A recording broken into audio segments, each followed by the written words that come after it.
एक बार फिर से आप सभी का मेरे चैनल पर स्वागत है। और आज हम एक नया पाठ शुरू करने जा रहे हैं। प्रहेलिका पाठ 4 संस्कृत की पुस्तक अमृता का कक्षा 8 है और इसमें हम लोग आज प्रत्याहार सीखेंगे। तो यहाँ देखिए आप, प्रत्याहार लिखा हुआ है माहेश्वर सूत्र, और इसे हम सहज भाषा में संस्कृत वर्णमाला भी कह सकते हैं। जैसे आपने हिंदी की वर्णमाला पढ़ी होगी बचपन से अभी तक कि क ख ग घ अंग ये सब, तो उसी तरह संस्कृत में तरीका बस अलग है पढ़ने का, और उसी क्रम से इसमें भी लिखा हुआ है और इसको सूत्र के रूप में लिखा हुआ है। जैसे आप गणित में सूत्र पढ़ते हैं ना, उसी तरह यह सूत्र के रूप में संक्षेप में करने से वो ज्यादा आसान होता है। और उससे आपको बाद में जब आप संधि पढ़ेंगे या और सूत्र कुछ भी पढ़ेंगे आगे व्याकरण में, संस्कृत व्याकरण में, तो ये प्रत्याहार सूत्र आपको काम आएगा। बिना इसको सीखे आप संधि वगैरह की परिभाषा बिल्कुल भी नहीं समझ सकते हैं, संधि समास इत्यादि की। तो चलिए हम शुरू करते हैं। तो ये माहेश्वर सूत्र भी इसको कहते हैं, और हम जानते हैं कि संस्कृत व्याकरण के रचयिता जो है उनका नाम है आचार्य पाणिनि। तो पाणिनि ने ही इस सूत्र को रचा है। और एक थोड़ी सी कहानी और मैं बताना चाहती हूँ कि पाणिनि जो थे वो भगवान शंकर के भक्त थे, ऐसा माना जाता है। और उनकी तपस्या से प्रसन्न होकर भगवान शंकर ने 14 बार डमरू बजाया था, और उसी 14 डमरू की आवाज से माना जाता है कि ये सारे सूत्र आए जो कि वर्णमाला के रूप में हम उपयोग करते हैं। और इसीलिए हम इस सूत्र का एक और नाम जानते हैं यहाँ पे, माहेश्वर सूत्र। महेश कहते हैं भगवान शंकर को, इसलिए इस सूत्र का नाम माहेश्वर सूत्र है। तो पहले हम जाने प्रत्याहार। प्रत्याहार को पहले आप आसानी से समझिए, मैंने यहाँ पे लिख के बताया है, पर ये किताबी भाषा है। आप साधारण भाषा में समझिए कि जैसे माला आप पहनते हैं गले में, तो माला पहनते हैं तो उसको एक धागा में मोती एक एक पिरोते हैं और एक सिरे पे गांठ बांध देते हैं। तो जो गांठ बांधते हैं वो इसलिए कि माला टूटे नहीं। तो उसी तरह ये प्रत्याहार में अंतिम अक्षर जो होता है वो गांठ की तरह होता है, और हर वर्ण जो है अक्षर वो इसमें बंध के और एक सूत्र के रूप में आ जाता है। इसीलिए इसको हम लोग प्रत्याहार सूत्र कहते हैं। अक्षरों को एक जगह माला के जैसे समेट देते हैं और इसको एक सूत्र का रूप दे देते हैं और पढ़ते हैं। तो प्रत्याहार आप देखिए किसको कहते हैं। व्याकरण शास्त्र में अक्षरों या प्रत्ययों की सूची को समेटने वाले शब्दों को प्रत्याहार कहते हैं, अर्थात वर्णों को संक्षेप में लिखना प्रत्याहार कहलाता है। आचार्य पाणिनि के 14 सूत्रों के आधार पर वर्ण संबंधी प्रत्याहार की रचना की जाती है, जिसमें हर प्रत्याहार में 2 वर्ण होते हैं।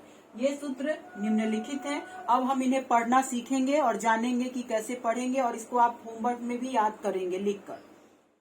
तो चलिए बच्चों हम लोग पढ़ते हैं, इसको अभ्यास करेंगे आप भी मेरे साथ सुनकर। ऐ उणा रील रिक ए ओंग ऐ औच है वरट लण यमंगन नम झभयाम घढ़ धश जब गड दश खफ छठ थ चट तव क प य श सर हल। इस तरह से ये 14 सूत्र में आपको अ से लेके औ तक के मात्रा को बताया गया है, और फिर क से लेके ह तक के मात्रा को। और एक और बात आप जान लीजिए, जैसे हम जानते हैं कि हिंदी में 2 तरह के वर्ण आपने पढ़ा है, स्वर और वर्ण। तो बस भाषा बदल गई है बच्चों।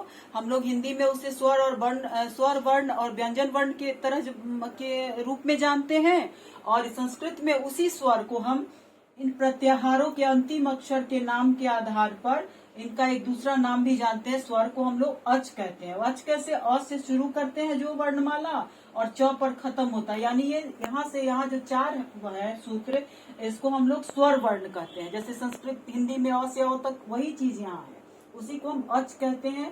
संस्कृत में आपसे कोई यदि कहे कि अच वर्णों को लिखिए, तो आपको क्या समझना है कि आपको स्वर वर्ण लिखना है, अ से अ तक की मात्रा। यहाँ अ से अ तक की 13 मात्रा है, इसको हम अलग अलग करके लिखेंगे तो अ ई उ री ली ए ओ ऐ औ। अब आप तो कहेंगे कि इसमें आ ई है नहीं, तो संस्कृत की यही विशेषता है। सूत्र कैसे आप संक्षेप में लिखते हैं, तो चूंकि संक्षेप है तो इसके अंदर इसका जो दूसरा अक्षर है वो छुपा हुआ है। अ के साथ ही आ भी हम पढ़ेंगे, ई के साथ बड़ी, छोटा ऊ के साथ बड़ा ऊ।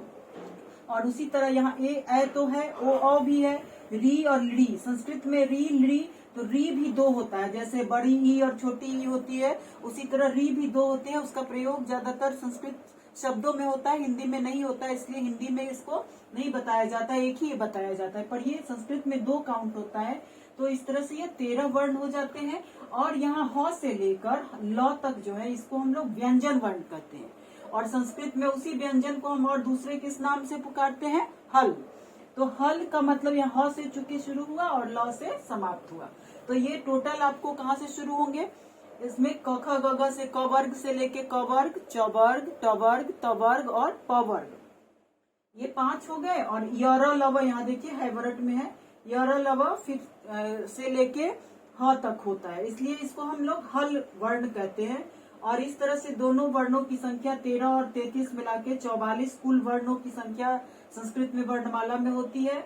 और ये समूचे प्रत्याहार को हर शुरू करेंगे यहाँ 1 से लेके अगर 14, तो इन पूरे के समूह को यदि कोई कहे कि बच्चों अल प्रत्याहार लिखो, तो आप क्या समझेंगे? यानी आपको स्वर और व्यंजन दोनों लिखना है। और कोई कहे अच प्रत्याहार लिखो, तब आपको कहाँ से कहाँ लिखना है? अ से लेके च तक। और कोई आपको कहे कि बच्चों हल प्रत्याहार आप लिखें, तो कहाँ से कहाँ तक लिखेंगे आप?